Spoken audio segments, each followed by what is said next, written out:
बिस्मिल्लाहिर्रहमानिर्रहीम, अस्सलामुअलैकुम, good morning. कैसे हैं आप लोग? आई होप आप लोग ठीक ठाक होंगे, अपने घरों में महफूज भी होंगे। आप देख रहे हैं प्रोग्राम सबसे आगे। मेरा नाम अनम अहमद है। मेरा नाम आयशा यूसुफ है। हम सोच रहे थे कि आज हमें आगाज़ जो है अपने शो का वो किस बड़ी खबर से या किस अच्छी बात से करना चाहिए, तो फिर हमें ये पता तो हमें रात से ही था। फिर हमने सोचा कि हम डायरेक्ट जो है वो बड़ी वाली जो खबर आ चुकी है, कितनी बड़ी है?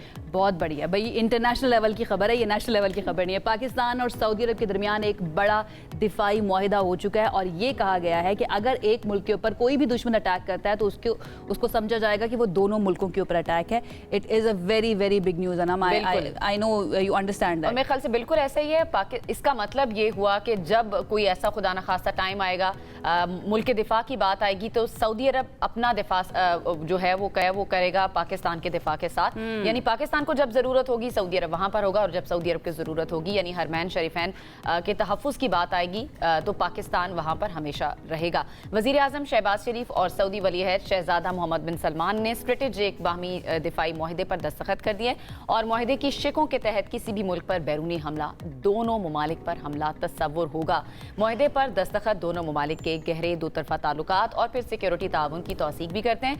मुआहिदा दिहाइयों से मुश्तरका फौजी तरबियत, कसीर-उल-जहदी मशकों और दिफाई सनती ताउन को जाहिर करता है। डेफिनेटली जाहिर करता है। और सऊदी अरब से पहले भी जो उनके कैडेट्स होते हैं या फिर उनके फौजी जवान होते हैं वो ट्रेनिंग लेने के लिए पाकिस्तान के पास आते हैं और पाकिस्तान ने कई मरतबा अपनी खिदमात जो हैं वो भी फराहम किया सऊदी अरब को। लेकिन अब बाकायदा तौर पर ये एक MOU साइन हो चुका है, एक मुआहिदा हो चुका है। और हमें पता है कि MBS इससे पहले जब पाकिस्तान आए थे पिछले दौरे हुकूमत में, वो कह के गए थे कि सऊदी अरब में मुझे पाकिस्तानियों का सफ़ीर समझा जाए। और हम इस चीज़ को अंडरस्टैंड करते हैं कि जब दो भाई मिलकर लड़ते हैं तो फिर उनसे कोई अगर मैं लेमैन्स लैंग्वेज में कह सकूँ, उनसे पंगा लेते हुए ना कोई डर रहा होता है। अच्छा, ये इंपॉर्टेंट इसलिए भी है कि इसराइल की इस वक्त जो सिचुएशन है, इसराइल जिस तरह से मुस्लिम कंट्रीज़ को निशाना बना रहा है और रिसेंटली जो कतर में किया था, हमास के रहनुमाओं को निशाना बनाया गया था, उसके बाद एक बहुत बड़ा इजलास हुआ था दोहा कतर के अंदर। 50 से ज़ायद जो मुस्लिम कंट्रीज़ हैं उनके रिप्रेजेंटेटिव्स, उनके जो रूलर्स हैं वो वहाँ पर आए थे और उन्होंने वहाँ पर जाकर ये बातचीत की कि अब सबको इकट्ठा होना पड़ेगा।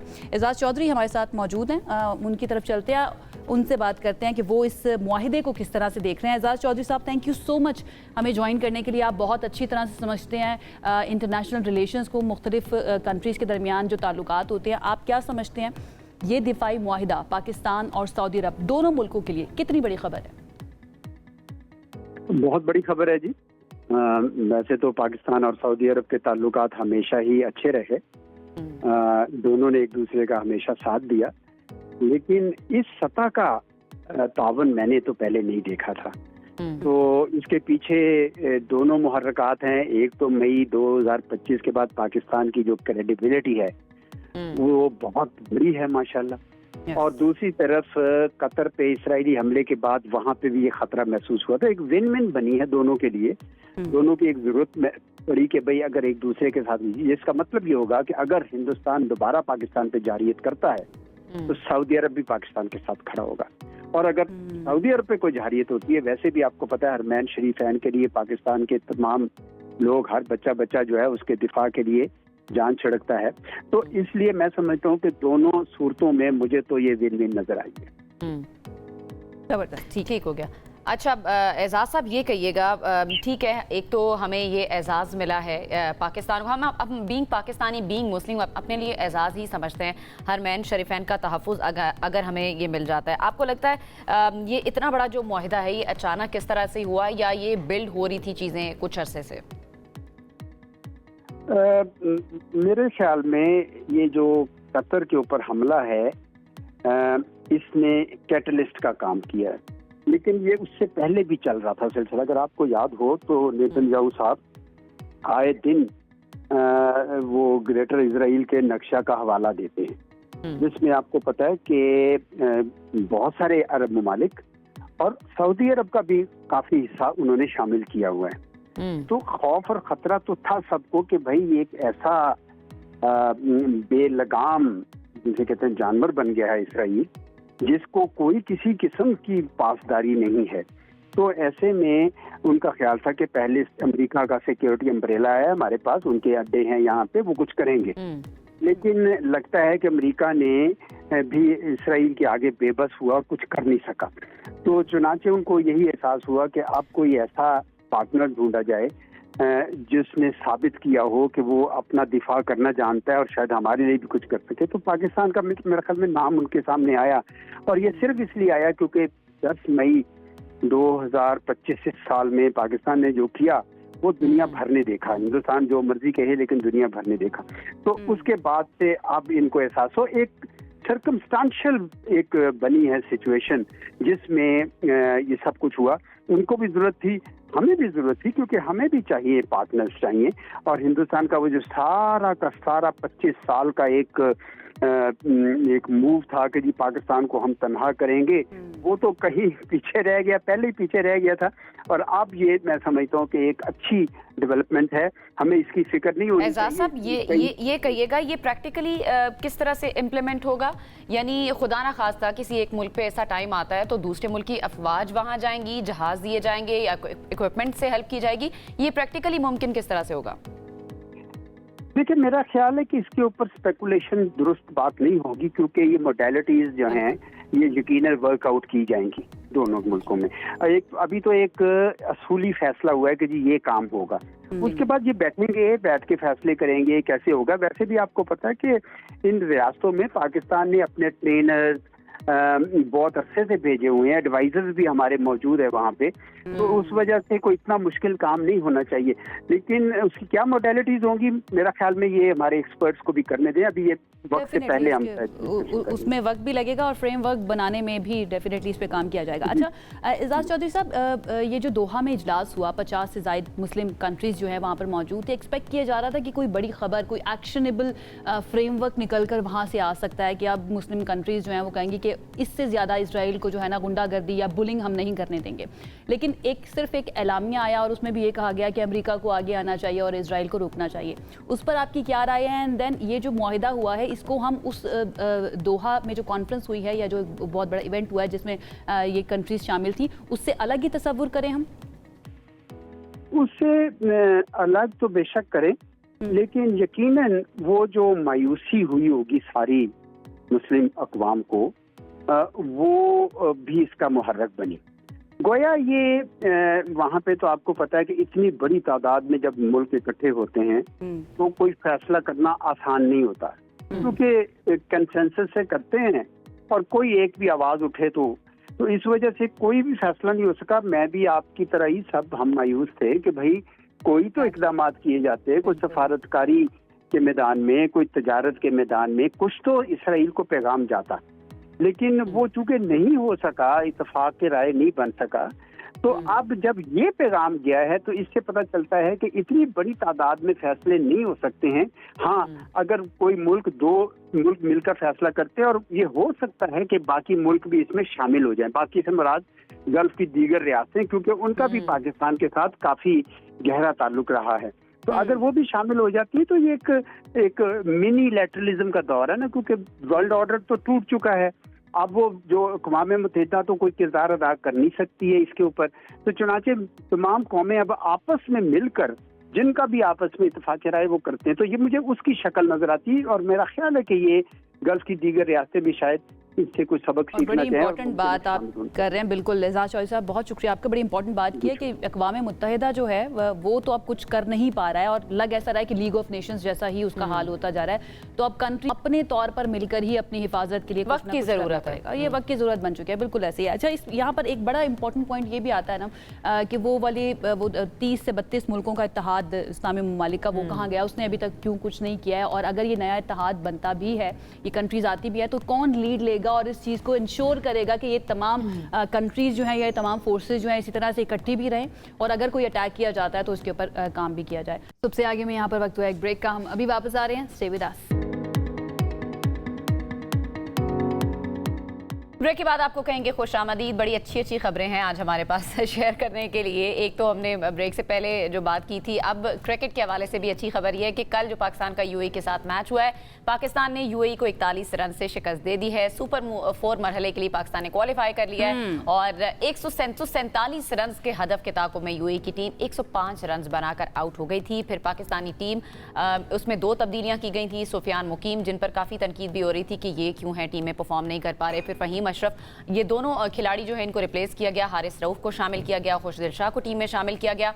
और फिर जब ग्रीन शर्ट्स ने की जानिब से फ़खर जमान, उनकी जानिब से जो इनिंग्स बिल्ड की गई 50 रन उन्होंने बनाए, लेकिन बहुत जगह पे बैटिंग जो है ना वो लड़खड़ाई, हमें समझ नहीं आ रही थी कि ये यूएई के अगेंस्ट किस तरफ जाएगी। मेरी आज के दिन की बड़ी खबर ये होगी कि भाई पाकिस्तान ने जो अपनी एक शर्त रखी थी ना उसको मनवा के ही वो गया कि भाई आप माफ़ी मांगेंगे पाकिस्तानी टीम के साथ, पाकिस्तानी मैनेजमेंट के साथ, उसके बाद ही हम खेल खेलेंगे। और जो कि हुआ भी, एंडी पाइक्राफ्ट वो आए पाकिस्तान के ड्रेसिंग रूम में और उन्होंने आकर पाकिस्तानी टीम के कप्तान और मैनेजर से माफ़ी भी मांगी और उसके बाद ही पाकिस्तान मैच खेलने के लिए तैयार हुआ।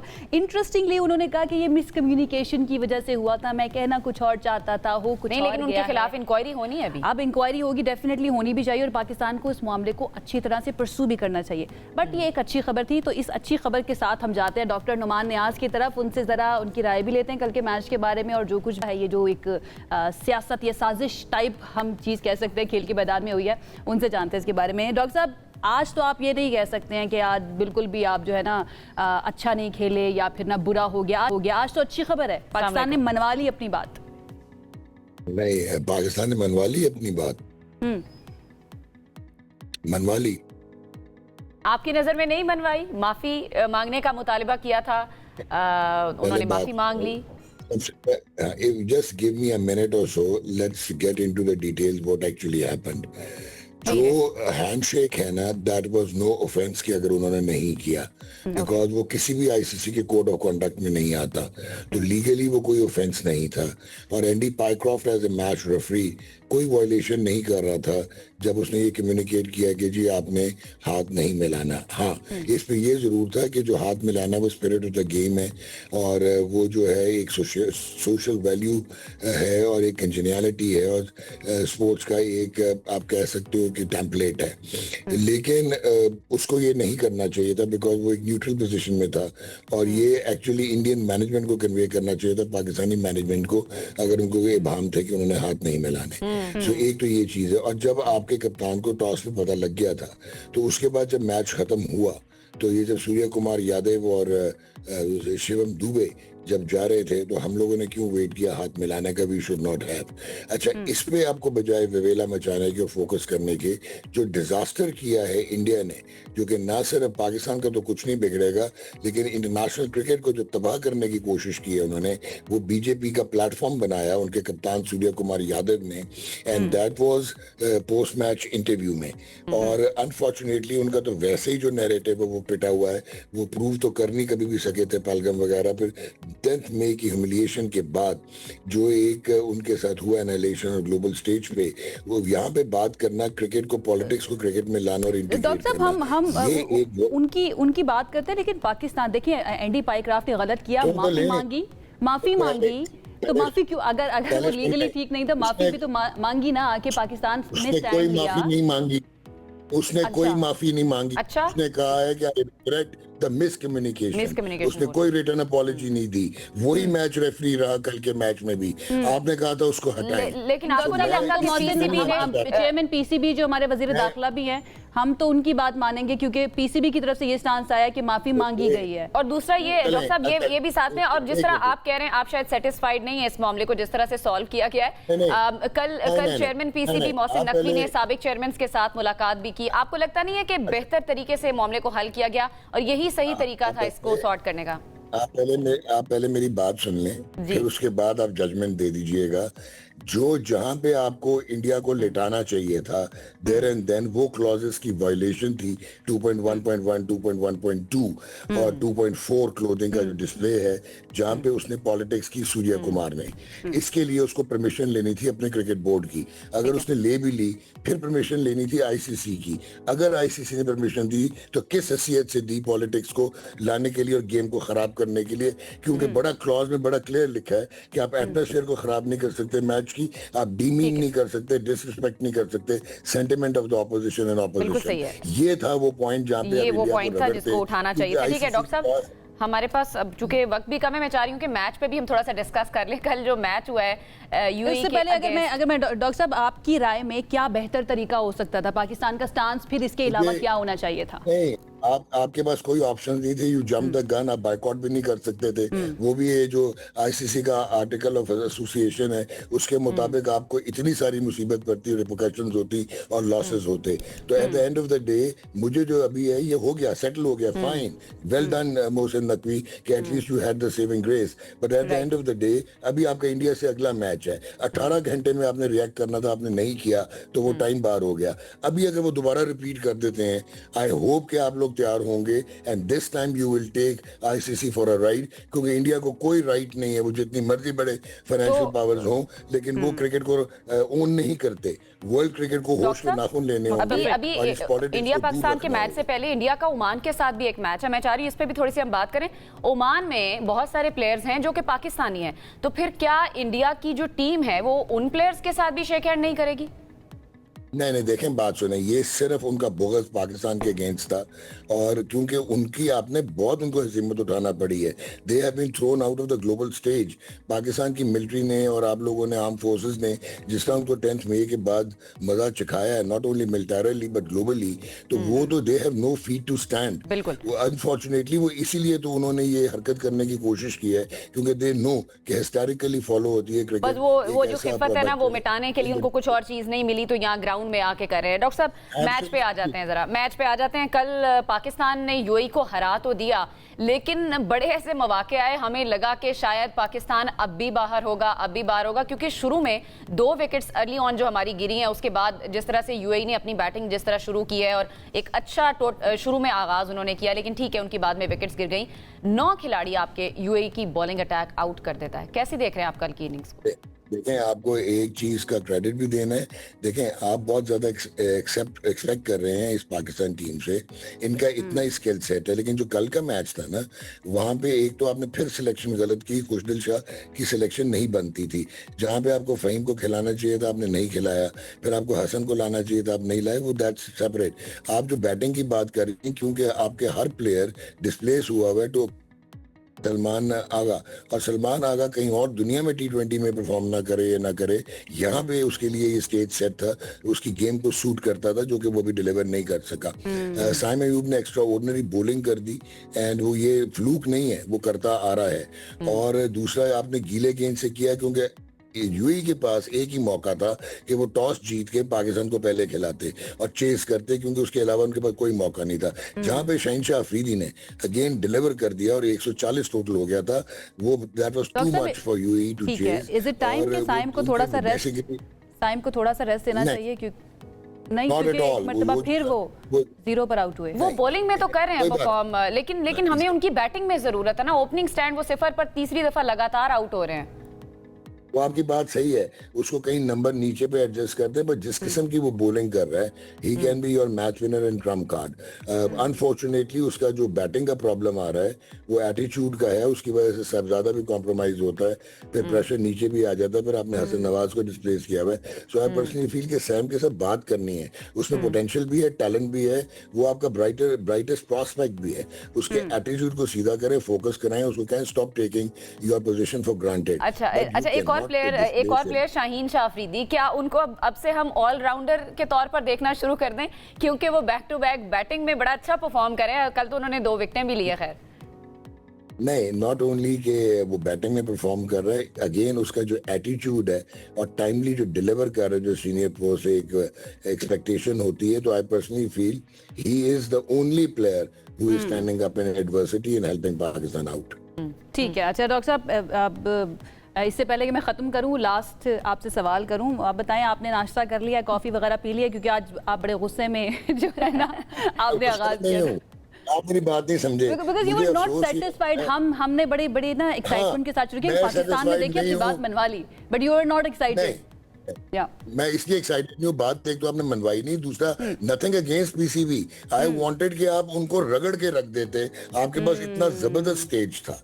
यानी कि आप इंडिया को एक दफा बताएं, जिससे आपने मिलिटरली बताया है। तो ये रगड़ने में जो आईसीसी है ना डॉक्टर साहब, रगड़ना जो है, ये तो फिर मैच ये खेल के मैदान में होना चाहिए था, वहां पर तो बल्ले से जवाब देना थी नहीं। अब ये जो अगला मैच होने वाला है, उसमें आपको लगता है कुछ रगड़ेंगे? नहीं, आप एक दिन में कुछ भी नहीं कर सकते। देखें, बात सुने, लेट अस एक्सेप्ट कि India is a top team in the world, और उन लोगों ने पिछले 10-12 साल के प्रोसेस के बाद वो यहाँ पे पहुंचे हैं, और हमने कुछ भी नहीं किया हुआ मिसलिस्ट प्रायोरिटीज के अलावा। ये लड़के 100% देते हैं हमारे, इनका कोई कसूर नहीं है, बट इनका स्किल सेट ही इतना है मॉडर्न क्रिकेट में, कम्पीट नहीं कर सकते ये लड़के। चलें आखिर में फिर से मैं वही सवाल पूछूंगी जो हमने पिछले प्रोग्राम में मैंने आपसे पूछा था। इंडिया के खिलाफ आप एक्सपेक्ट क्या कर रहे हैं? पाकिस्तान हराने जा रहे हैं इंडिया को, आपको है एक्सपेक्टेशंस? देखिए, बात सुने, T20 क्रिकेट में एक दिन, जैसा कल साइम ने बॉलिंग की है ना, T20 क्रिकेट में एक इंडिविजुअल प्लेयर एक साइड पे मैच कर सकता है, फखर भी कर सकता है, साइम भी कर सकता है, शाहीन भी कर सकता है, बट ये एक आउटराइट चांस होगा, क्योंकि इंडिया एक बहुत power pack clinical process driven team है। ये एक्सपेक्ट करना, मतलब मैं ये कहूंगा कि 98% आपका चांस नहीं है, बस 2% आपका चांस, और मैं उस 2% पर खड़ा रहूंगा, क्योंकि I have to support this Pakistan team इस वक्त इन कंडीशंस में जहां पे इंडिया ने इंतहाई घटिया हरकत की है। So I will stand all out, I will stand for Pakistan, and I wish कि हम किसी तरह इस इमोशन के साथ कंक्लूड करती हूँ कि गिरते हैं शहसवार ही मैदान जंग में। डॉक्टर साहब, बहुत शुक्रिया आपका, डॉक्टर सो मच मौजूद है। डॉक्टर साहब की ये राय है, उनको लगता था कि ज्यादा बेहतर तरीके से इसको डील किया जा सकता था, लेकिन उनकी राय है और वो हक रखते हैं अपनी राय का। लेकिन मेरे ख्याल से अगेन वही वाली बात है कि अब मैच तो होना है इंडिया पाकिस्तान का, आपने बल्ले और गेंद से उनको मैदान में जवाब देना है, क्योंकि ये सारी जो बदतमीजियां उनकी तरफ से की गई, अब हम भी एक्सपेक्ट करें, हमारी एक्सपेक्टेशन आपसे ज्यादा है कि उनका मुंह अगर आप बंद कर सकते हैं ना, तो इसी तरह से कर सकते हैं। हम एक ब्रेक की तरफ जाना है, बिल्कुल यही जज्बा होना चाहिए जो है हमका। एक ब्रेक की तरफ जाते हैं, ब्रेक से वापस आएंगे, मजीद बात करेंगे, साथ रहिए। ब्रेक के बाद आपको खुशामदीद करते हैं और आपको कुछ इन्फॉर्मेशन देते हैं, और उसके ऊपर फिर कोशिश करेंगे कि तज्जिया भी लें और फिर उसका हल क्या किया जाना चाहिए ये भी आपको बताएंगे। सबसे ज़्यादा कौन सी जनरेशन आपको क्या लगता है जो कहे कि हम सबसे ज़्यादा तन्हा हैं? आप तो वैसे मिलेनियल्स हैं, मैं और आप मिलेनियल्स में शामिल हैं, आपको लगता है? मुझे अपनी जनरेशन नहीं लगती, मुझे ऐसा लगता है कि जेन ज़ी जो है ना, वो इसका ज्यादा शिकार है तन्हाई का। वैसे तो वो जुड़े हुए हैं अपनी तरफ से, देखने में तो ऐसा लगता है कि वो सबसे ज्यादा कनेक्टेड हैं। वो हर सोशल मीडिया प्लेटफॉर्म्स जिनका हमें नाम भी नहीं पता होता, वो उस पे होते हैं और उनके अकाउंट्स होते हैं, लेकिन मुझे लगता है कि वो अंदर से थोड़ा खोखलापन, मुझे आपको बिल्कुल ठीक लगता है। खोखलेपन की बात नहीं करी, तन्हाई मतलब वो किसी से बात नहीं कर पा रहे होते। क्योंकि हम ये बात करें एक रिसर्च के मुताबिक, YouGov एक रिसर्च कंपनी है जो कि इंटरनेट बेस्ड है, उसकी एक स्टडी के मुताबिक 30% मिलेनियल्स यानी कि अनम और मेरी उम्र के जो लोग हैं वो खुद को तनहा महसूस करते हैं। 30% ऐसे हैं, लेकिन 39% जेनजी से ताल्लुक़ रखने वाले अफराद जो हैं या यंगस्टर्स जो हैं हम उनको कह सकते हैं, वो अक्सर तनहा रहते हैं या फिर तन्हाई महसूस करते हैं। अब अमरीकी एक राइटर हैं जिन ट्वेंजी, उन्होंने जेनजीज के बारे में कहा कि ये the loneliest generation on record है। अच्छा। उनकी ये तहकीक है, उन्होंने कहा कि ये सबसे ज़्यादा लोनली फील करने वाले हैं। और इस तहकीक में ये भी बताया गया कि जेनजी में फ्रेंडशिप रिसेशन जैसे रुझानात जो हैं वो भी अब सामने आना शुरू हो चुके हैं। यानी कि आप लोगों के साथ जुड़े हुए तो हैं, लेकिन कोई हकीकी दोस्ती जो है ना वो आप फील नहीं कर रहे हैं। अगेन शायद सोशल मीडिया ही इसकी एक बड़ी वजह है। एक रिपोर्ट के मुताबिक 61% जेनजी के मुताबिक उनके मानी खेज समाजी राब्ते नहीं होते, यानी भीड़ होती है लेकिन दोस्त नहीं होते। एक रिपोर्ट ये भी बताती है कि जेनजी अफराद अक्सर डिजिटल रवाबित को तरजीह देते हैं, यानी वही जिस तरह मैं पहले बात करी थी, सारे प्लेटफॉर्म्स जो है ना इनके यहाँ पर अकाउंट होंगे।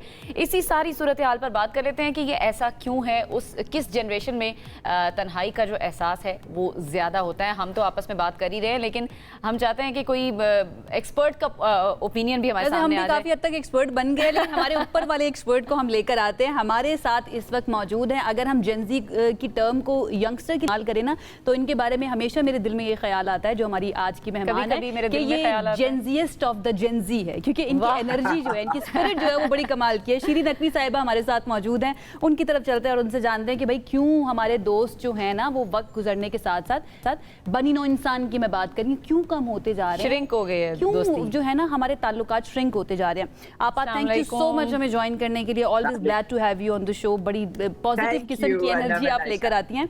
क्या आप क्या समझती हैं इस रिसर्च के बारे में? आपा क्यों दोस्तियां कम होती जा रही हैं? जितने ज्यादा हम कनेक्टेड होते जा रहे हैं उतनी ही ज्यादा दूर होते जा रहे हैं, इसकी क्या वजह है?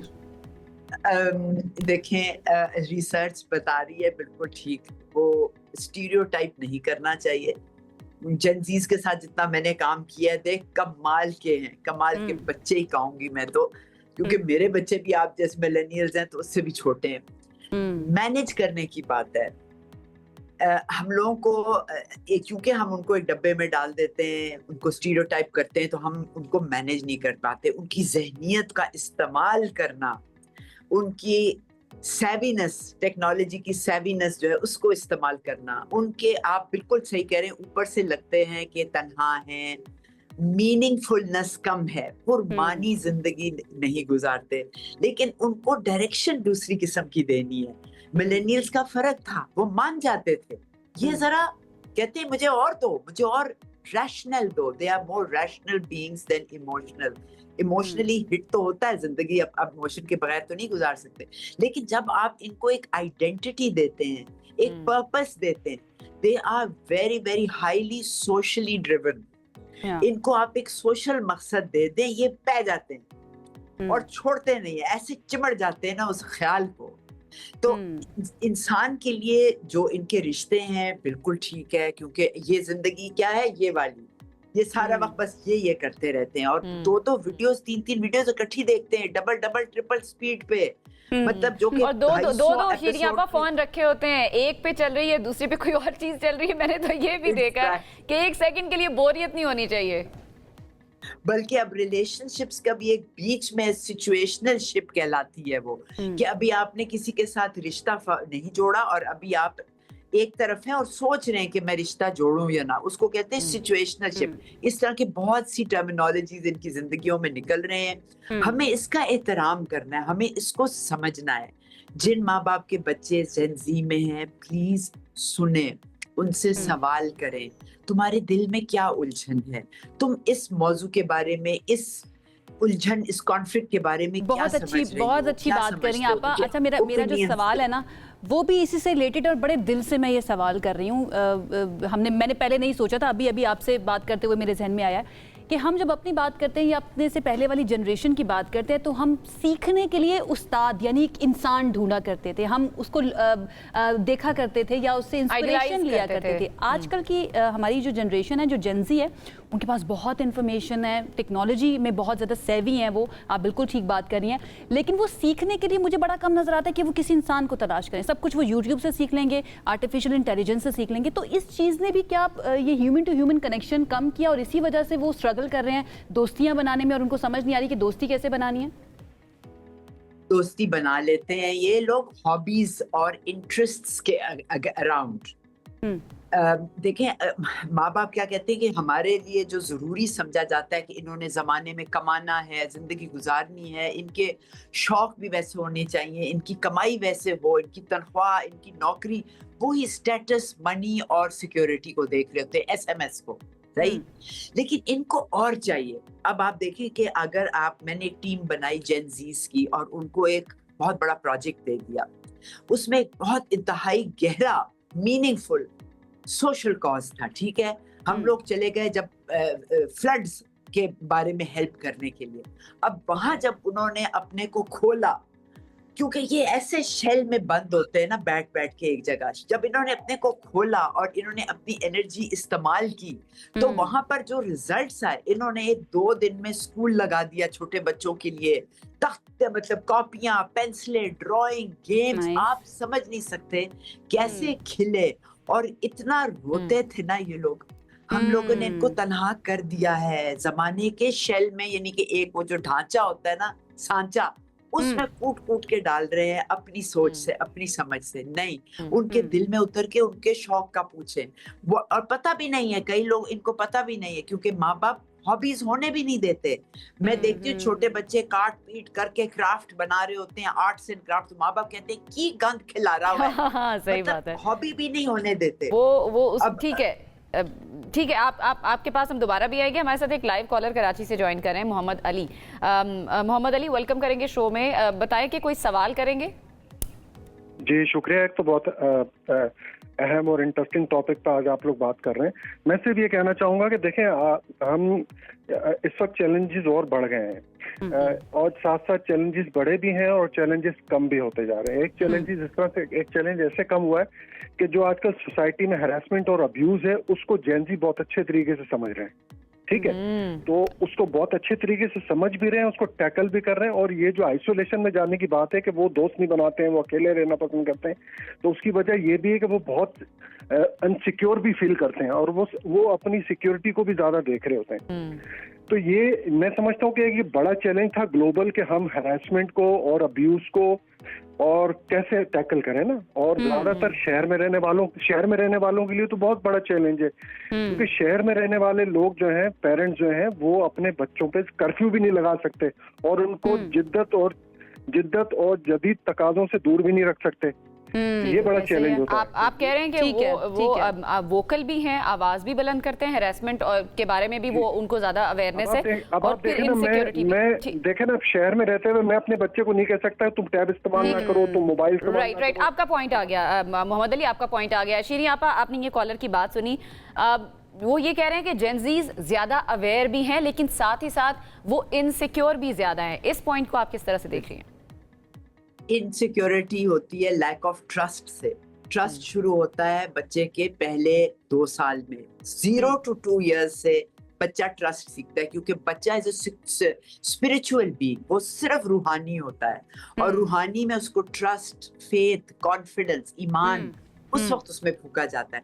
अब उससे ऊपर वाली जो जनरेशन है ना, वो उसने अपनी इनसिक्योरिटीज पकड़ी थी उससे ऊपर वाली जनरेशन से।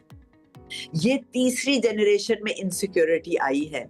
तो जब इनके माँ बाप ने इनको इतना कहा होगा ना, हाय हाय बी केयरफुल, चोट लग जाएगी, टूट जाएगा, गंदे हो जाओगे। अच्छा, यहाँ पर थोड़ा सा मैं आपसे थोड़ा सा इख्तिलाफ करूंगी, क्योंकि हम अपनी से ऊपर वाली जनरेशन को जब देखें और देन मैं जब अपनी बहन भाइयों के बच्चों को देखती हूँ तो मुझे एक फ़र्क नज़र आता है और थोड़ा सा मुझे सेंसिटिविटी भी नज़र आती है अपने बच्चों को हैंडल करने में। शीरी आपा, क्या किया जाना चाहिए जिससे इस मसले से निकलकर जेनजी जो हैं उनकी भी दोस्तियाँ, मीनिंगफुल दोस्तियाँ अगर मैं कहूँ तो वो बन सकें? क्या किया जाना चाहिए?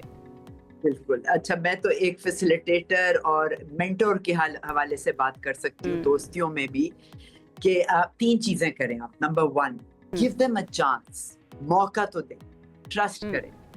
Number 2, let them think big, छोटा सोचते हैं। देखिए, ये ख्याल के साथ दोस्ती ज्यादा लगाते हैं, उसमें इनकी दोस्तियां बन जाती हैं। फिर जब ये एक मकसद पे आते हैं, इनको आइडेंटिटी चाहिए, आइडेंटिटी क्राइसिस का मकाम है। तो जब हम इनको खींचते हैं कि अच्छा ये तुम करना चाहते हो क्यों, अच्छा इससे ऊपर देखो, इससे और क्या होगा, इस तरह हमारा काम है इनको खींचना। और तीसरी चीज, हाथ पकड़ के इनको चलाएं और जब तैयार हो जाए उड़ने दें। लेकिन आप जब वो हाथ पकड़ के चलने के लिए तैयार ही ना हो तो फिर क्या किया जाए? एम्पावर, वो हाथ छुड़वा लें। पावर का एहसास, उनको फैसले करने दें और उनको रिस्क लेने दें। We have to do this and then they will be in good relationships, meaningful हो जाएगा। आप सुन पा रही हैं आपा? जी। अच्छा, मैं कह रही हूँ कि जो हाथ छुड़वा ले फिर उसका क्या किया जाना चाहिए?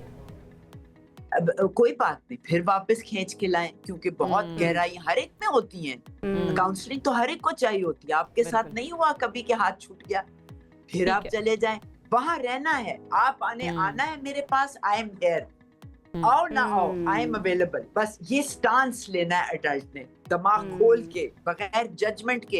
ये रिलेशनशिप उसके लिए भी थोड़ी सी पेशेंस भी चाहिए होगी ना? थोड़ी नहीं, बहुत सारी पेशेंस चाहिए। और मुझे लगता है ये सिर्फ जेनजी के ऊपर हम नहीं छोड़ सकते हैं। जो एडल्ट्स हैं, जो मिलेनियल्स हैं या फिर जो बेबी बूमर्स हैं, उनको भी इसके अंदर कोई ना कोई एक्शन लेना पड़ेगा और बहुत पेशेंस के साथ चलना पड़ेगा। बहुत शुक्रिया, थैंक यू सो मच। आप हमारे साथ मौजूद थी और बड़े अच्छे उन्होंने पॉइंट सामने रखे हैं। आई होप जितनी भी जेनजीज हमें देख रही हैं या फिर उनके जो एडल्ट्स हैं, जो बड़े हैं घर में, वो देख रहे हैं, वो अपने बच्चों को गाइड कर सकते हैं कि कैसे उन्होंने तन्हा नहीं रहना है, क्योंकि तन्हाई जो है ना वो वैसी एक बीमारी हो जाती है। एक ब्रेक की तरफ जाते हैं, ब्रेक से वापस आएंगे, मजीद बात करेंगे, साथ रहिए। ब्रेक के बाद आपको खुशामदीद कहते हैं और अब आपकी मुलाकात हमने करवानी है चंद ऐसी ख़वातीन से, बल्कि जांबाज ख़वातीन अगर कहा जाए, एडवेंचरस ख़वातीन कहा जाए तो गलत नहीं होगा। आप कितनी एडवेंचरस? मैं सिर्फ सोच की हद तक हूँ। मैं सोचती हूँ कि मुझे ये वाला माउंटेन जो है वो भी सर करना है, मुझे मैराथन भी भागनी है, लेकिन वो सोच की हद तक ही रहता है। उसकी वजह ये है कि मुझे यहाँ पर आना होता है, मुझे यहाँ पर आना होता है, यहाँ से छुट्टी नहीं मिलती है। It is very very important. अब मैं सोच रही हूँ छुट्टी लेकर जाऊँ, लेकिन हमने सोचा हम नहीं जा सकते, तो जो जा रहे हैं ना उनको हम यहाँ पर बुलाते हैं और बुलाकर उनसे आपकी मुलाकात करवाते हैं। आते हैं और इसके साथ साथ थोड़ी सी अपने लिए भी इंस्पिरेशन मैं उनसे गेन करती हूँ और आप लोगों के लिए भी इंस्पिरेशन और मोटिवेशन की वजह क्या है या कौन सी चीज़ उनको इंस्पायर करती है उसके बारे में बात करते हैं।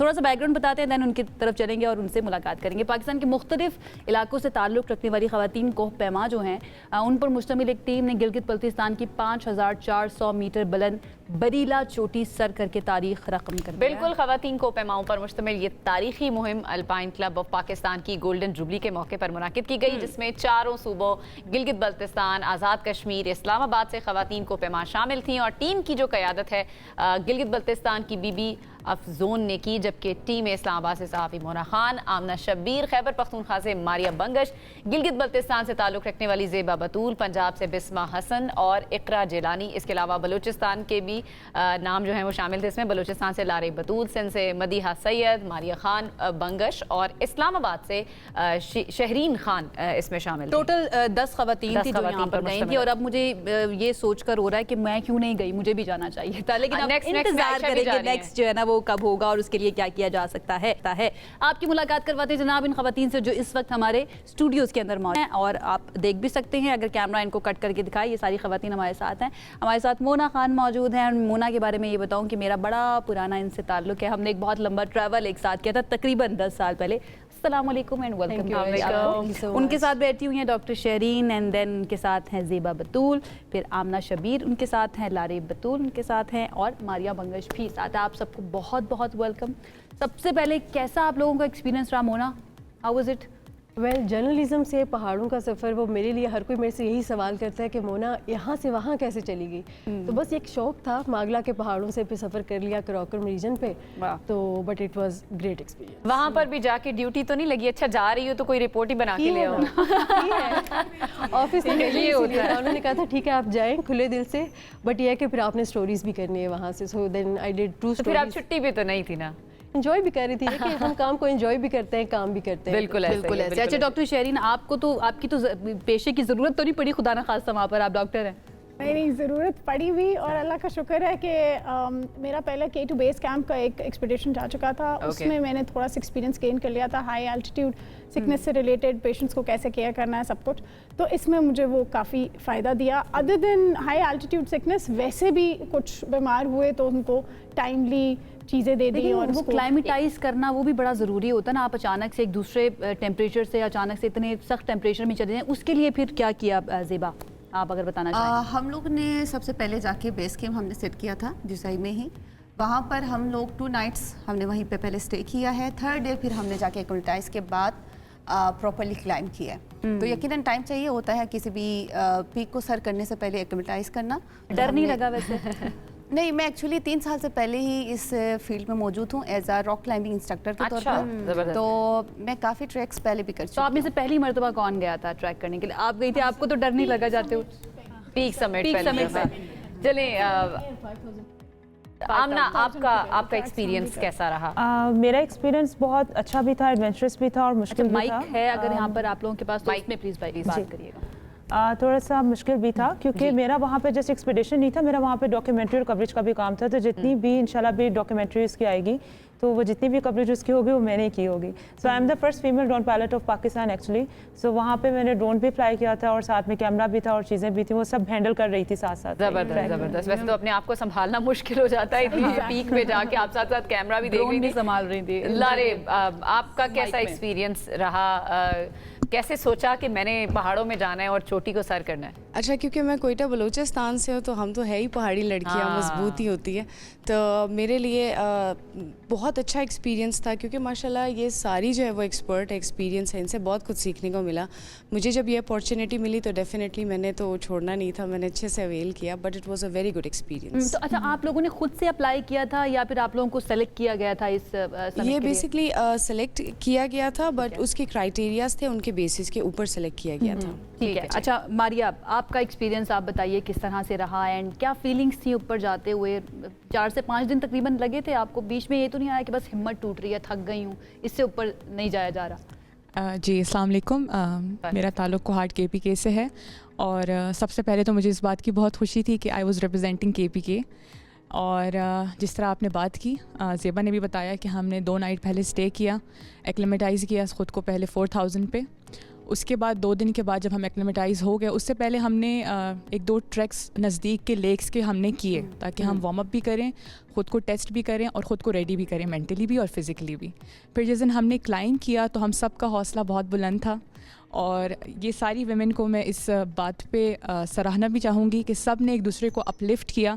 कोई भी ऐसा नहीं था जो पीछे वाले को देखे बगैर आगे बढ़ रहा था, सब एक दूसरे को साथ लेके चल रहे थे।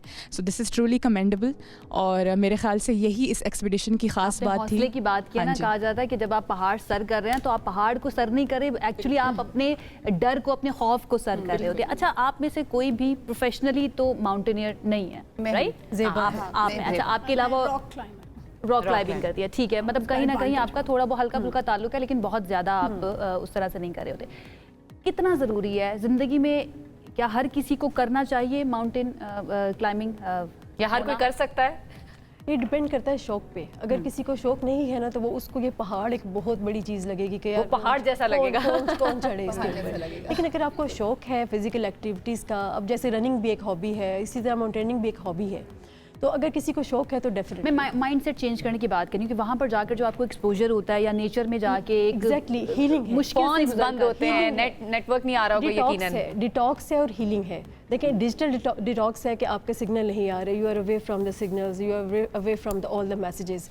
और अदरवाइज़ अगर आपके कोई स्ट्रेस है, कोई डिप्रेशन है, तो वहाँ जाके आपको अपने स्ट्रेस याद नहीं रहते, बस ये याद रहता है कि यार ऊपर चढ़ रहे हैं, सांस नहीं आ रहा, ओके बस ठीक है। तो सांसें बहाल रखनी है।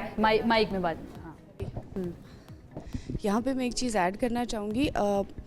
ज़िंदगी में मतलब जितनी मेरी एज है, मुझे कभी नहीं पता चला कि मेरी कैपेसिटी कितनी है, लेकिन उस पहाड़ ने मुझे बताया कि मेरी कैपेसिटी कितनी है। ये हम सबके साथ हुआ है। तो आप किसी भी इलाके से ताल्लुक़ रखते हो, 2 चीज़ें ज़िंदगी में, एक नेचर जो है वो आपकी एनर्जी रेगुलेट करती है, तो लाजमी नेचर में बैठा करे, और दूसरा कभी अपने ऊपर डाउट होना तो पहाड़ ज़रूर चढ़ा करे। वो आपको बताएगी कि आप में कितनी हिम्मत है जो आप यूज़ ही नहीं कर रहे। अच्छा, साइकोलॉजिकली भी ये बड़ा मैटर करता है ना, क्योंकि आपके सिग्नल्स नहीं आ रहे हैं, फ़ोन इस्तेमाल नहीं कर सकते हैं, एंड देन आपको एक आदत होती है आपके घर वालों को भी और आपको भी कि ऑल द टाइम उनको पता होता है कि आप कहाँ पर हैं, ठीक है। बीच में खुदा ना खास्ता कुछ हो जाए, ये सारे में खदशात की बात कर रही हूँ जो जहन में आ रहे होते हैं, तो फिर उस तरह से फिर कैसे पेरेंट्स को कन्विंस किया आपने कि 4 से 5 दिन तो देखें जनाब हमारा फ़ोन बिल्कुल नहीं चलेगा, तो हमारे लिए बस दुआ ही कर सकते हैं, आप उसको कैसे हैंडल किया? यहाँ पे मैं एक चीज़ ऐड करूँगी, क्योंकि जब मैं गई, मैं बुखार में थी, मैं उधर भी बुखार में थी, and doctor Shareen was there to help me out, और ये इन सब ने मेरा मतलब मोना मेरा सर दबा रही है, एक पाँव दबा रही है, क्योंकि 101 बुखार में पहाड़ चढ़ना, जब आप ऐसी जगह पे होते हो जहाँ पे आपकी फैमिली नहीं होती, तो बाकी लोग आपके सपोर्ट सिस्टम बन जाते, और आप मुसलसल एक जंग में होते हो अपने माइंड सेट के साथ, मैं चढ़ूँ ना चढ़ूँ, मैं करूँ ना करूँ, मैं अगर कुछ हो गया तो क्या होगा। तो वो जो आपकी अपने साथ जो बात करना है ना, वो आपको एटलीस्ट आपके कंफर्ट जोन से निकाल देता है। बिल्कुल ऐसे ही। और जैसे आप अपने कंफर्ट जोन से निकलते हैं ना, तो आप अपने नए आप से मिलते हैं। बिल्कुल ऐसा ही। अच्छा, एक तो खुद जाना है पहाड़ों पे, जो लोग पहली दफ़ा गए, मैं उनसे खास तौर पर ये सवाल करना चाहूँगी। आमना, आप बता दें, आप मेरे ख्याल से पहली दफ़ा गई हैं। ट्रैवलिंग और चीज़ें इस तरह काफ़ी की हुई, लेकिन मेरा 5400। अच्छा, तो एक तो खुद ट्रैवल करना है, फिर साथ में आपने लगेज भी लेकर जाना है, उसको भी साथ कैरी करना है। क्या क्या चीज़ें वैसे लेके गई हैं साथ, क्या क्या कैरी करना? मेरे पास ड्रोन थे और कैमरास थे, लेकिन थैंक्स टू फिदा भाई, मेरे जो गाइड थे, वो ऑल टाइम मेरे साथ थे। मैं उनको बहुत अप्रिशिएट करती हूँ, और शिगरी सर को भी करती हूँ जिन्होंने मुझे डेडिकेटेड एक बंदा दिया। लेकिन स्टिल आपको बहुत सारी चीज़ें खुद करनी होती हैं, तो मेरे हाल में ये क्रेडिट मैं बाकी लोगों को भी दूंगी जिन्होंने मेरे साथ कोऑपरेट किया, चीज़ें भी की हैं। तो मैं इनकी बात से ऐड करूँगी, अगर आपको हेल्थ इश्यूज़ होते हैं ना, तो आपको बॉडी की कैपेसिटी का पता चलता है। लाइक मुझे 3 दफ़ा कोविड हो चुका था, और मुझे लगता नहीं था कि मैं इतना बड़ा 3 दफ़ा हो चुका था। आपकी रेजिलियंस को सलाम है, आपके इम्यून सिस्टम की रेजिलियंस को भी सलाम है, और आपकी रेजिलियंस को भी सलाम है। ऐसे ही है, और अल्लाह की तरफ से लाइक मैं पिछले 3 महीनों से मैं proper like hiking 8 to 10 kilometres की करी, तो अल्लाह ताला की तरफ से एक नेचुरल मेरी तैयारी हो रही थी यू नो इस एक्सपीडिशन के लिए। तो मेरे ख्याल के मुताबिक वहाँ पे जब मैं गई, तो मुझे नहीं लगता कि मुझे किसी पॉइंट पे भी ऑक्सीजन की कमी महसूस हुई होगी, और मुझे ऐसे ही फील हुआ जैसे मैं इस्लामाबाद में कहीं पे किसी नॉर्मल जगह पे। दिस इज वेरी इंटरेस्टिंग, क्योंकि कोविड के जितने भी जिनको हो चुका है, जिन्होंने रिकवर कर लिया है, उनको सांस के बहुत ज़्यादा इश्यूज हो जाते हैं, और आपको 3 मरतबा हो चुका है, तो आई कैन अंडरस्टैंड कि आपका जज्बा जो है ना वो कहीं और नहीं। मैं वही बात बता रही हूँ, अगर आपने तैयारी के साथ अगर आप गए होते, अपनी डाइट अच्छी रखें फर्स्ट ऑफ ऑल, और अपनी तैयारी रखें। अगर आपने जाना है किसी एक्सपीडिशन पे तो एटलीस्ट 1 मंथ या 2 मंथ्स पहले आप अपनी हाइकिंग और अपनी फिजिकल फिटनेस को बेहतर रखें। वहाँ जाके फिर आप अल्लाह ताला के जितने भी नज़ारे उनको एंजॉय भी कर सकेंगे और जितना भी ट्रैक है उसको इजीली आप कर भी सकेंगे। अच्छा, अब सारी खवातीन, अब 10 खवातीन आप गई थी, वैसे तो कहते हैं कि 2 लड़कियां 3 लड़कियां भी आपस में बैठ जाए ना तो वो कहीं ना कहीं लड़ाई झगड़ा कुछ ना कुछ ऐसी मुझे बहुत एतराज है इस चीज से। नहीं, हम तो नहीं लड़ते ना, हम 2 लड़कियां शो में। मुझे बिल्कुल एतराज। अच्छा चलिए, आप कोई एक्सपीरियंस मुझे बताएं, दोस्तियां भी हुई होंगी, कोई ऐसे वाकयात भी हुए कि जिसमें आपको लगे कि यार ये क्या हो गया? मैं आपको बताऊं, दोस्तियां हुई और ऐसी दोस्तियां, वो कहते हैं पहाड़ों की दोस्तियां बड़ी पक्की होती हैं। और मेरा ख्याल है कि अब आके यूनिवर्सिटी भी गुजार ली, अब इस प्रोफेशनल हो गए हैं, वो कोई और फील्ड हो गई है, अब वो दोस्तियां बन ही नहीं सकती। बट अमेजिंग फ्रेंड्स, मतलब मैं यहाँ पे बहुत क्लोज फ्रेंड्स बैठे हुए हैं, मैं ये कह सकती हूँ। और लिटरली 4th डे पे हम कहते हैं 10 साल तो हो गए दोस्ती। अच्छा, अब से थोड़ी देर पहले जो हमने सेगमेंट किया ना, वो हमने बात की कि जेनजीज जो है ना वो स्ट्रगल कर रहे हैं फ्रेंडशिप करने में। तो जितने भी जेनजीज देख रहे हैं वो लर्न कर सकते हैं भाई, फोन्स को छोड़कर आप जाइए पहाड़ों पर, अपने अपने दोस्तों के साथ आप एडवेंचर्स करेंगे ना, लोगों के साथ, इवन मुझे लगता है स्ट्रेंजर्स के साथ भी करेंगे तो आपकी ऐसी फ्रेंडशिप्स बनती हैं जो सारी जिंदगी साथ चलती हैं। अच्छा आयशा, एक चीज़ मैं ऐड करना चाहूँगी यहाँ पे, क्योंकि आप कनेक्टिविटी की बात करी थी तो ये बहुत इंपॉर्टेंट है यहाँ पे बताना कि एक तो ये कि ये अल्पाइन क्लब ऑफ पाकिस्तान ने ऑर्गेनाइज किया था, और यहाँ पे जो हमारे जो प्रेसिडेंट हैं वो जनरल इरफान अरशद हैं। तो उन्होंने ये किया था हमारी सेफ्टी के लिए, वहाँ पे 2 थोराया सेट्स थे, सैटेलाइट फ़ोन थे हमारे पास। तो वो सैटेलाइट फ़ोन थे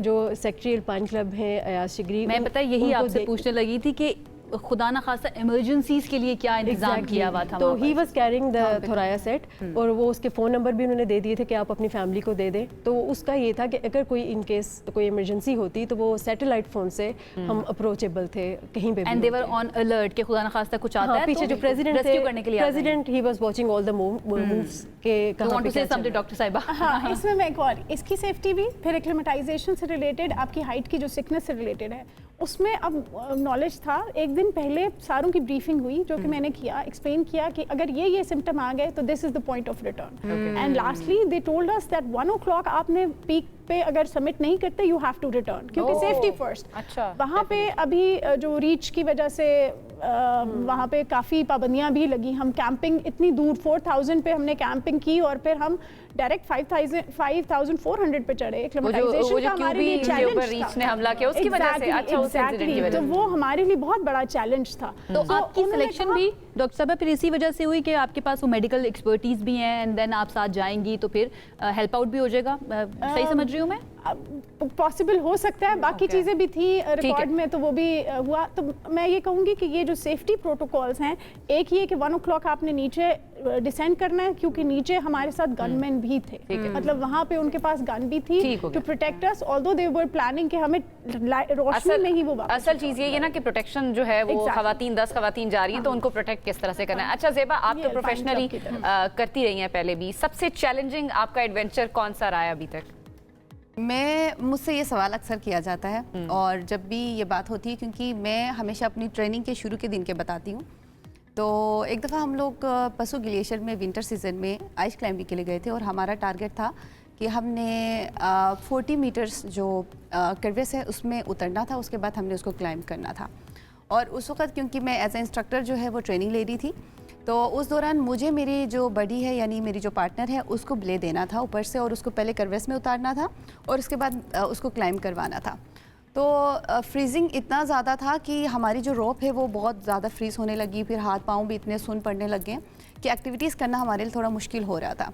तो उस दौरान जब वो बिल्कुल एज पर खड़ी थी, कर्वेस के नीचे जाने के लिए रेडी थी, उस दौरान एकदम रस्सी स्टक हो गई और मैं उसको ठीक करने के चक्कर में, मेरी मास्टर ट्रेनर थी बाहर से, इंटरनेशनल वो ट्रेनर थी मेरी, तो उस दौरान हुआ क्या कि सडनली मेरे हैंड्स के रब होने की वजह से उसमें फ्रिक्शन पैदा हो गया और एकदम वो लूज हो गई और वो नीचे फॉल हो गई। ओह गॉड। और वो बहुत ज़्यादा मेरे लिए एक डर था कि क्योंकि मैं रिस्पॉन्सिबल थी उस चीज़ के लिए और मुझे ये डर था कहीं उसे कुछ हो ना गया हो, लेकिन क्योंकि वो सेफ्टी पर थी तो उसे कुछ नहीं हुआ। तो इसका मतलब है सेफ्टी मेजर्स जहाँ पे लिए जा रहे हैं। उसके बाद मुझे ही जाना था और उसी ने मुझे बिले देना था। अच्छा, right, we are out of time, almost we are out of time. जितनी भी लड़कियां इस वक्त देख रही हैं, जो यंगस्टर्स हैं, जो चाहती हैं कि वो भी माउंटेनियरिंग करें, उनके लिए फिर क्या आप उनको सजेस्ट करेंगे? और ये जो जिस ग्रुप के साथ आप गई थी, क्या ये ग्रुप जो है दोबारा से इस तरह से भेजेगा? कोई थोड़ा सा क्राइटेरिया बता दें। अच्छा, इस पे एक अहम चीज़, अगर वो मैं क्रेडिट नहीं दूंगी तो वो नाइंसाफ़ी होगी। हमारे साथ जो गाइड्स थे वो थे माहिर कोफे सतपारा, साजिद सतपारा थे, अशरफ शरीफ सतपारा और फिदा शिगरी थे। और तो अब उनको हम क्रेडिट ना दें तो ये गलत बात है, क्योंकि वो ना होते ना तो हमारे लिए मुमकिन नहीं था, क्योंकि उन लोगों ने रोप फिक्स की थी वहाँ पे, क्योंकि जो लास्ट पोर्शन था ना 70 मीटर्स का, it was quite difficult. Right, तो वो टेक्निकल भी था। तो they were head of us, they were behind us, और हमें उन्होंने कॉर्नर किया हुआ था कि ये कहीं गिर ना जाए, और ये कि अपने प्रोटेक्शन जो है ना वो जरूरी थी। मैं चाहूंगी एट द एंड मारिया, पूरी सपोर्ट थी हमारे साथ। आप कोई मैसेज खवातीन जो देख रही हैं और वो इस तरफ आना चाह रही हैं, कोई मैसेज देना चाहेंगी? जी, मैं यही मैसेज देना चाहूँगी कि कभी भी कोई डिसीजन लेने से पहले या कोई कदम लेने से पहले सिर्फ पहले कदम का सोचा करें, ना कि उन 10 कदमों का जो कि आपको आपकी मंजिल के लिए लेके जाएंगे। आप पहला स्टेप लेंगे ना तो रास्ते खुद ब खुद नेक्स्ट 10 स्टेप्स के रास्ते खुद ब खुद खुलते जाएंगे। चाहे वो कोई भी फील्ड हो, वो एजुकेशन हो, स्पोर्ट्स हो, माउंटेनियरिंग हो, कुछ भी मुश्किल नहीं है अगर आप एक दफ़ा डिसाइड कर लें और बस beautiful. Thank you so much and all the very thank you girls to all the lovely girls. अल्लाह करे आप इसी तरह से अपना शौक भी पूरा करें एंड और हमारे शोज के अंदर आती भी रहें, लेके जाएंगे डेफिनेटली। मुझे जरूर बताना आपसे, हम दोबारा से कनेक्ट करते हैं। जनाब, ये खवातीन हमारे साथ मौजूद थी, इन्होंने माउंटेन जो है बरीला चोटी ये जो है इसको सर किया है, और क्या ही खूबसूरत इनका एक्सपीरियंस रहा है। मैं तो बहुत मोटिवेट हो चुकी हूँ। I don't know about Anam, मैं भी, अगर आप जाएंगी तो मैं आपके साथ शो कौन करेगा? शो को रिकॉर्ड करना लेके जाएंगे। एक ब्रेक की तरफ जाते हैं, ब्रेक से वापस आएंगे तो कुछ मजीद बात करेंगे, साथ रहिए। ब्रेक के बाद आपको कहेंगे खुशामदीद। अब हमने थोड़ी सी टेक्नोलॉजी के हवाले से बात करनी है। आज के दौर में टेक्नोलॉजी और आईटी ना सिर्फ दुनिया बल्कि पाकिस्तान की मईशत और नौजवानों के मुस्तकबिल को भी तेजी से अब बदल रही है। हमारे जो नौजवान है ना, लाखों की तादाद में फ्री लांसिंग इस वक्त कर रहे हैं, और कंपनियां आईटी एक्सपोर्ट्स के जरिए कीमती ज़र मुबादला भी कमा रही हैं, और नए नए शोबों में इससे मौके भी पैदा हो रहे हैं। बिल्कुल ऐसी पाकिस्तान के नौजवान जो हैं वो इस डिजिटल इनकलाब की रीढ़ की हड्डी की हैसियत रखते हैं।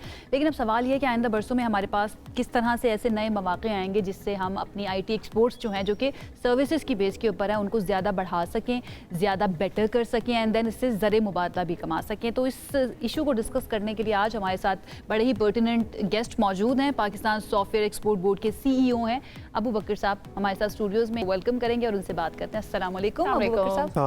Thank you for having me. Glad to have you. इस वक्त पाकिस्तान के आईटी एक्सपोर्ट्स जो हैं, हमें पता है बहुत पोटेंशियल है। अगर हम कंपेयर करें या ना करें, वैसे आपने कहा था कि हमें नहीं करना चाहिए, अपने पड़ोसी के साथ कंपेयर करें। 224 बिलियन डॉलर की एक्सपोर्ट्स थी लास्ट ईयर, और हमारी थी 3.8 बिलियन डॉलर की। अब कहाँ पर हम स्टैंड कर रहे हैं राइट नाउ? देखिए, इसका आई थिंक कंपेयर मैं इसलिए नहीं कहता कि वो, क्योंकि हमारे पास अपॉर्चुनिटी जो देखनी चाहिए, हमारे पास अपॉर्चुनिटी कितनी है। जो हुआ तो हमने देखा, हमारे 3.8 बिलियन डॉलर की हमने एक्सपोर्ट लास्ट ईयर की थी। ये वो पैसा है जो पाकिस्तान में आया था एक्सपोर्ट की तरफ। एक्सपोर्ट जो इंडिया जो रिपोर्ट करता है ना, वो थोड़ी सी डिफरेंट तरीके से करता है। उसमें ये नहीं होता कि जो पैसा आया या नहीं आया, वो जो वहाँ भी बाहर भी है वो भी एक्सपोर्ट के नंबर्स में इंक्लूड कर। हम वो करते हैं जो पैसा यहाँ पे आता है। तो हमारा 3.8 बिलियन डॉलर का एक्सपोर्ट है। अगर हम इसको देखें, उसको एक दूसरे एंगल से देखें ना, तो पिछले 2 साल में हमने 1.2 बिलियन डॉलर का इजाफा किया, तो which is also a good trend कि हमारा जो है ना ट्रेंड हो रहा है। लेकिन इसमें कोई शक नहीं है कि इस वक्त जो अपॉर्चुनिटी हमारे आगे है और जो इसकी अपॉर्चुनिटी आगे बढ़ने की है, वो हमारे बहुत ज़्यादा, इससे बहुत ज़्यादा है, और इंशाल्लाह हम इसको बहुत। ये इतना गैप जो है, इतना ज़्यादा गैप, इसकी रीज़न क्या है? चले हम उसके साथ कंपेयर नहीं करते हैं, हम बाकी दुनिया के साथ देख लेते हैं। हमें कदम से कदम मिलाकर चलना है, आगे बढ़ना है। हम अभी बहुत पीछे हैं, तो इसके अंदर आपको चैलेंजेस क्या लगता है, क्या फेस करने पड़ते हैं हमें, जिसकी वजह से हम नहीं कर पाए? जी बिल्कुल ऐसे ही कह रहे थे कि कुछ चीज़ें जो है, कुछ स्टेप्स लिए गए थे सालों से, 30-40 साल पहले वहाँ के एजुकेशनल सिस्टम के रिफॉर्म्स आए थे, जो हमारे यहाँ नहीं आए, उस वक्त आने चाहिए थे। उन्होंने उनके पास भी ऑब्वियसली उनकी पॉपुलेशन हमसे बहुत ज़्यादा है, वो तो उसका कोई कंपैरिजन नहीं है, उनकी इकॉनमी भी हमसे बड़ी है, वो भी कोई कंपैरिजन नहीं है। लेकिन हमारे पास जो क्वालिटी अब जो टैलेंट अब बन रहा है ना, और जो आगे बनने की हमारे पास गुंजाइश है, उसमें आप फोकस करेंगे तो हमें बहुत नजर। हम इंडिया के अलावा और भी रीजनल मार्केट्स हैं, बांग्लादेश भी है, ये भी हैं, हम उनसे आगे हैं। ऐसे नहीं है कि हम उनसे भी आगे नहीं है, लेकिन हम जो obviously the leader is India from a technology when it comes to export, leader is India, but we are catching up. ठीक है, अबू बकर साहब, एक तो ये बताएं कि हमारी जो स्पीड है इसमें आगे ग्रो करने की, वो इनफ है या हमें इसको डबल या ट्रिपल करना पड़ेगा ताकि दुनिया के साथ हम कम्पीट कर सकें? दूसरा, आईटी एक्सपोर्ट्स में पाकिस्तान का जो पोटेंशियल है राइट नाउ वो क्या है? जी, आईटी एक्सपोर्ट्स का मैं तो कह रहा हूँ डबल ट्रिपल तो होनी ही चाहिए इस वक्त। ठीक है, मैंने आपको बताया ना, इस 2 साल में हमने शायद $1.2 बिलियन की एक्सपोर्ट बढ़ाई है, जो हो रही थी उससे ज़्यादा बढ़ाई है। लेकिन हमें इसको करना है $15 बिलियन का अगले 5 साल में, 2029-30 का ये हमारा टारगेट है, जिसके हिसाब से हम चल रहे हैं। नेक्स्ट ईयर हम इंशाल्लाह 5 बिलियन को भी क्रॉस करेंगे, ये हमारा टारगेट है। तो इसके लिए बहुत सारी चीज़ें, बहुत सारी काम करने पीछे से करने पड़ते हैं। एक तो ऑब्वियसली ये है कि हमारी डायरेक्शन ठीक है, हमारी डायरेक्शन जो है ना बिल्कुल बनी हुई है इस तरह कि हमें क्या करना है। मैं आपको चार इसके पिलर्स बताऊँ जो होते हैं पाकिस्तान सॉफ्टवेयर एक्सपोर्ट बोर्ड का मैंडेट ही है, एक ही मैंडेट कि आईटी एक्सपोर्ट कैसे बढ़ाया जाए। तो आईटी एक्सपोर्ट बढ़ाने के लिए हमने कहा चार स्टेप्स होते हैं। एक तो ये होता है कि डिमांड कैसे क्रिएट किया जाए ना, कि पूरे मुल्कों में, दुनिया में कहाँ पे भी जहाँ भी डिमांड हो रही है वो कैसे क्रिएट किया है। उसके लिए हम बहुत एफर्ट देते हैं, हमारी ब्रांडिंग बहुत होती है। हम यहाँ से कोई 500 के करीब कंपनीज लास्ट ईयर भी लेके गए, दूसरे ग्लोबल स्टेज पे उनको कनेक्ट कराया, उनकी लीड्स बनवाई, उनके कनेक्शंस बनवाए, और ताकि वहाँ से वो आगे उसके इफेक्ट्स आते आते थोड़ा सा टाइम लग जाता है। तो एक तो डिमांड साइड होती है, फिर दूसरी साइड होती है बहुत इंपॉर्टेंट, डिमांड तो आपने जनरेट कर ली, आप इसकी सप्लाई जो है, स्किल्स जो कि टैलेंट जो है वो डिलीवर कैसे करेगा, तो उस पर भी बहुत काम हो रहा है, बहुत फोकस है। और I would say the prime minister साहब को खुद पर्सनली बड़ा इंटरेस्ट होता है हमेशा यूथ पे और स्किलिंग पे, तो वो उनके काफ़ी हमारे साथ उनका बहुत क्लोज रहता है। हमारे पास तो उसके लिए हमें करना है। पाकिस्तान की जो यंगस्टर्स हैं या जो आईटी के अंदर काम करने वाले लड़के हैं, हमारे फ्रीलांसर्स हैं, उनके पास ऐसा क्या यूनिक है या डिफरेंट है जो बाकी कंट्रीज़ के मुकाबले में हम दुनिया को जाकर सेल कर सकते हैं? अपनी सर्विसेज की मैं बात कर रही हूँ। मैं बताऊँ आप, हम लोग जो है ना, हम जो है शायद तीसरी दुनिया की सबसे बड़ी कंट्री हैं जिसमें इंग्लिश स्पीकिंग पॉपुलेशन है। ये एक एडेड एडवांटेज है। अब हम उनको चैनल करना है और किस तरह उनको लेकर आना है, उनको सारे इन्वायरमेंट उनको। हमारे पास जो है ना एक इंग्लिश स्पीकिंग यूथ जो हमारे पास इस वक्त है ना, वो शायद दुनिया में 2-3 कंट्रीज़ हैं जो इसको करीब भी आ सकती हैं। ठीक है, तो इसलिए हमारे पास बहुत सारी डिमांड जो आती है बाहर से लोगों की, वो हमारी यूथ के लिए आती है। ठीक है, कि इसको टैलेंट, तो हम उसको स्किल किस तरह करें, उनको रेडी, क्योंकि आईटी एक ऐसी फील्ड है कि हर साल तो नहीं, हर 6 महीने, हर साल, हर 2 साल बाद चेंज होती रहेगी। एग्जैक्टली, उसके लिए हर वक्त आपको ऑन टॉप ऑफ रहना पड़ता है। तो हमारा इसलिए फोकस बहुत ज़्यादा स्किलिंग पे होता है। गवर्नमेंट किस तरह से सपोर्ट करिए to keep up with that pace जो इस वक्त दुनिया के अंदर चल रही है? जी, हम लोग का अभी मैं आपको सिर्फ एक ग्लिम्स दे देता हूँ कि हम इस साल ही गवर्नमेंट की तरफ से, जो फेडरल गवर्नमेंट की तरफ से मैं बता रहा हूँ, हमारे कोई 9 लाख से ऊपर सिर्फ ट्रेनिंग्स होंगी यूथ की, सिर्फ इस साल।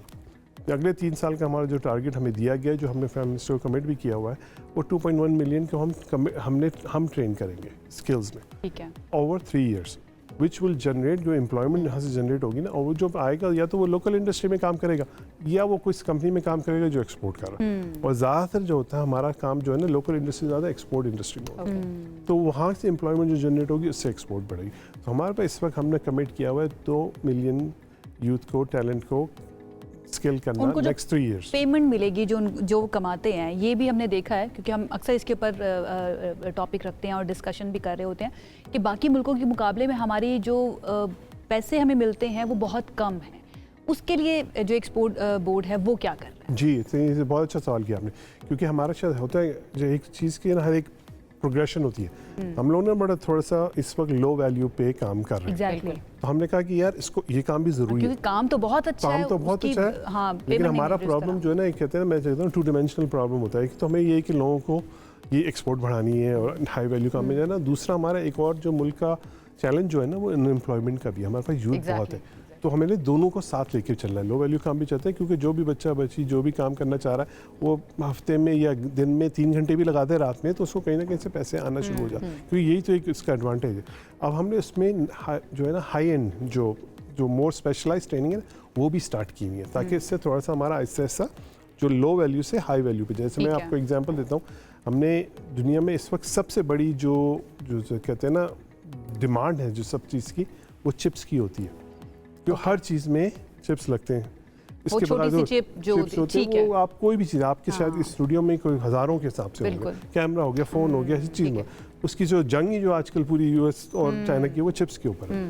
तो हमने पहली दफ़ा पाकिस्तान में पहली दफ़ा हुआ है गवर्नमेंट हमने स्टार्ट किया है, हमने 5 बिलियन रुपए का सेमीकंडक्टर का ट्रेनिंग का प्रोग्राम स्टार्ट कर दिया, हो गया, जबरदस्त, शुरू हो गया। अब इसमें हम 7,000 से ज़्यादा बच्चे बच्चियों को हम यहाँ से ट्रेन करके पाकिस्तान में एज वेल एज पूरी दुनिया में हमने पूरा अनाउंस करके ये हो गया है, काम भी शुरू हो गया। अच्छा। ये इस तरह करके हाई एंड पे जाएंगे। फिर साइबर सिक्योरिटी है जिसमें भी हाई एंड पे जाते हैं। ठीक है अबू बकर साहब, मैं ये जानना चाह रही हूँ, जिस तरह आपने कहा कि यहाँ से ट्रेन होकर फिर बच्चे बाहर भी जाते हैं, नॉर्मली हम देखते हैं कि यहाँ पर एक स्मॉल स्केल पे काम करते हैं या बड़ी कंपनीज के साथ काम करते हैं, फिर उनका जो अगला गोल होता है कि वो इंटरनेशनल मार्केट को टच करें, या वहाँ पर ज़ाहिर जिस तरह पहले भी बात हो रही थी, वहाँ पे आपको पैसे ज़्यादा मिलते हैं। तो क्या ऐसा गवर्नमेंट कर रही है कि वो यहाँ पर रह के पाकिस्तान की कंपनीज में या पाकिस्तान में सर्व करें ताकि ब्रेन ड्रेन भी ना हो और हमारे असासा भी रहे? जी, मैं इसका थोड़ा सा एक डिफरेंट अगर व्यू पॉइंट दे दूँ आपको, क्योंकि ब्रेन ड्रेन का बड़ा डिस्कशन रहता है। हमारे पास इतना टैलेंट है कि अगर थोड़े बच्चे बाहर चले भी जाएंगे ना तो हमारे पास इतना इफेक्ट नहीं आता, क्योंकि हमें चाहिए कि हमें पाइपलाइन लगानी चाहिए। जा रहे हैं ना अबू बकर साहब, वो टॉप वो क्रीम की होती है। अगर वो चली जाए, मैं 30 साल बाहर रहा हूँ, ठीक है, मैं अब आया हूँ 1 साल पहले। बाहर जाना बुरा नहीं है, लेकिन उनके पास ऐसी अपॉर्चुनिटीज भी तो होनी चाहिए कि वो वापस मुड़कर आएं। तो ये हम जब इन्वायरमेंट बनाते रहेंगे जिस तरह की चीज़ें, अब ये जिस टाइप की ट्रेनिंग है पहले दुनिया पाकिस्तान में होती ही नहीं थी, अब हो रही है, तो लोग कह रहे हैं यार यहीं पे हो रही है। तो ये इस तरह की आप अपॉर्चुनिटीज जब देते रहेंगे और आई थिंक वहाँ से बाहर से प्रोजेक्ट्स भी आ रहे हैं, काम भी आ रहा है, तो फिर आहिस्ता आहिस्ता ये थोड़ी सी शिफ्ट नज़र आएगी कि लोग, क्योंकि कोई भी मैं बताऊँ बहुत से लोग जो है ना जाना नहीं चाहते, तो सिर्फ इसलिए जाते हैं कि उनको अपॉर्चुनिटी शायद ज़्यादा मिलती है। यहीं पर बैठ के वो यहाँ पे बैठ के ही, अब तो ये तो डिजिटल दुनिया है, उसमें बॉर्डर्स कम होते चले जा रहे हैं, गिरते चले जा रहे हैं, अब तो सारा काम आप कहीं से बैठ के भी कर सकते हैं ना। तो ये इसका एडवांटेज हमें लेना पड़ेगा, और हम लेने की इसलिए हम इसको हाई एंड ट्रेनिंग्स पे लेके जा रहे हैं, ताकि उन लोगों को बाहर जाके वो चीज़ें ना करनी पड़े, वो ये ना कहें कि यार ये तो होती ही नहीं है पाकिस्तान में, ये भी अब होती है, और भी चीज़ें जो हम हाई एंड करें ताकि लोगों को अपॉर्चुनिटी मिल जाए। रोक तो हम नहीं सकते, जिसको जाना है वो जाएगा, आई एम श्योर। अच्छा चले, जो आपका प्रोग्राम है उसमें इनरोलमेंट के हवाले से थोड़ा सा बता दें, कौन एलिजिबल होगा, क्या क्राइटेरिया उसका? देखिए डिफरेंट प्रोग्राम्स है, मैं आपको 3-4 प्रोग्राम्स बताऊँ। हम लोग इंटर्नशिप प्रोग्राम्स लॉन्च किए हुए, वो भी एक्टिव चल रहे हैं। तो लोग यहाँ से जो फ्रेश ग्रेजुएट्स निकल रहे हैं उनको हम खुद कंपनीज को और उनको मैच मेकिंग करा के उनको प्लेस कराते हैं। अभी हमने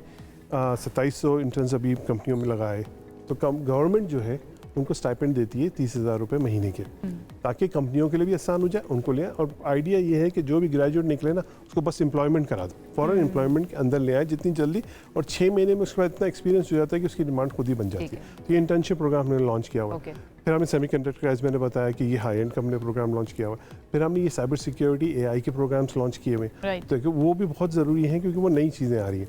फिर हमने GDPR एक बहुत स्पेसिफिक, वो अगेन हाई एंड की बात करते हैं ना, पूरे यूरोप में अगर आपको काम करना है ना तो GDPR की सर्टिफाइड कंप्लाइंस होना ज़रूरी है। हम 50 कंपनियों को वो सर्टिफिकेशन भी दिलाएगी, ये सब गवर्नमेंट पैसे दे के करा रही है, ताकि इन कंपनीज को और फ्रीलांसर्स को आगे अपॉर्चुनिटी मिलते हैं और ग्रोथ बढ़े। ये सब हमारे इनिशिएटिव्स जो होते हैं ना, ये सिर्फ इस साल की मैं इनिशिएटिव्स की बात कर रहा हूँ जो अगले 3-4 साल तक चलते रहेंगे इंशाल्लाह, अल्लाह करे। और जो टारगेट्स रखे जा रहे हैं या जो विजन है उसके ऊपर इसी तरह से अमल भी हो और उसके रिजल्ट्स भी हमें नजर आना शुरू हो जाए। बहुत शुक्रिया अबू बकर साहब, बहुत अच्छा लगा आपसे बात करके। नाम जो देखने वाले यंगस्टर्स हैं ख़ास तौर पर, हमें पता है कि अनएम्प्लॉयमेंट बहुत ज़्यादा है, अराउंड 22% वर्ल्ड बैंक के मुताबिक पाकिस्तान के अंदर अनएम्प्लॉयमेंट है। लेकिन इसका मतलब ये नहीं है कि आपने मेहनत करनी छोड़ देनी है। मेहनत अगर आप करेंगे तो आपके पास अपॉर्चुनिटीज़ हैं, जैसे कि अबू बकर साहब बता रहे हैं, आपको अपॉर्चुनिटीज़ मिलेगी एंड देन आप एम्प्लॉयमेंट की तरफ भी जा सकते हैं। आप जाते हैं एक ब्रेक की तरफ। ब्रेक से जब हम वापस आएंगे तो हम बात करेंगे कुछ दीगर अहम टॉपिक्स पर। हमारे साथ रहिए।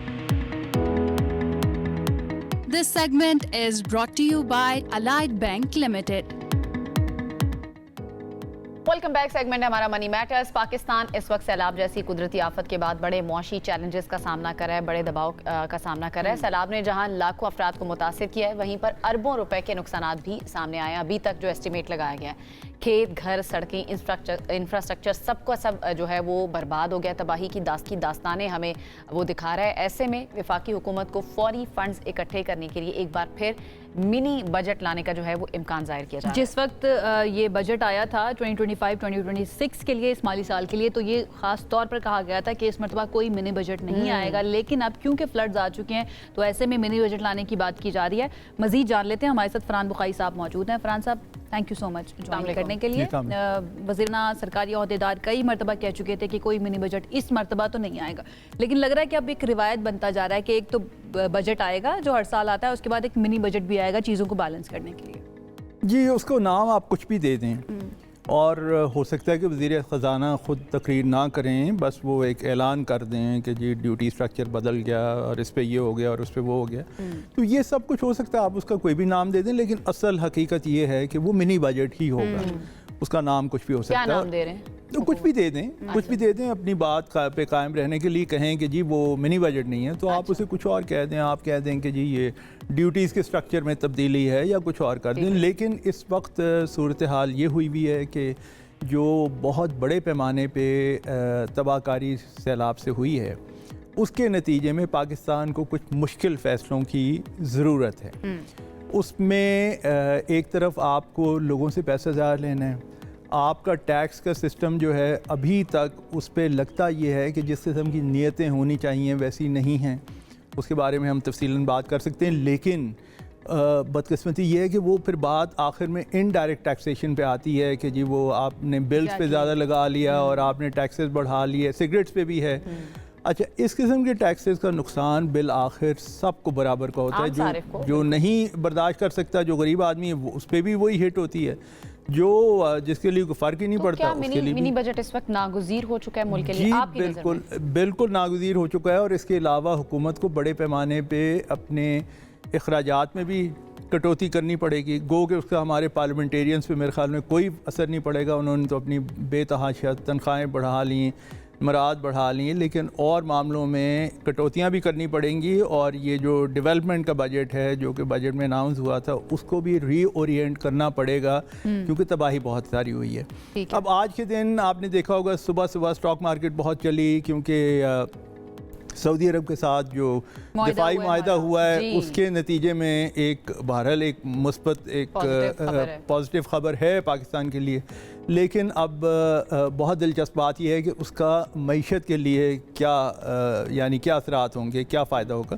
सऊदी अरब ने माजी में हमारी बहुत मदद की, लेकिन एक मैं आपको ख़बर देता जाऊँ, और वो ये है कि इस्लामी दुनिया में इस वक्त सऊदी अरब के IMF में सबसे ज़्यादा शेयर्स हैं। वहाँ पे वोटिंग कोटा होता है। वहाँ पे एक मुल्क एक वोट का सिस्टम नहीं है, बल्कि वहाँ पे हर मुल्क की जो एक कोटे में कंट्रीब्यूशन है उसके मुताबिक होता है, ये परसेंटेज के हिसाब से, और वो सऊदी अरब का सबसे ज़्यादा है।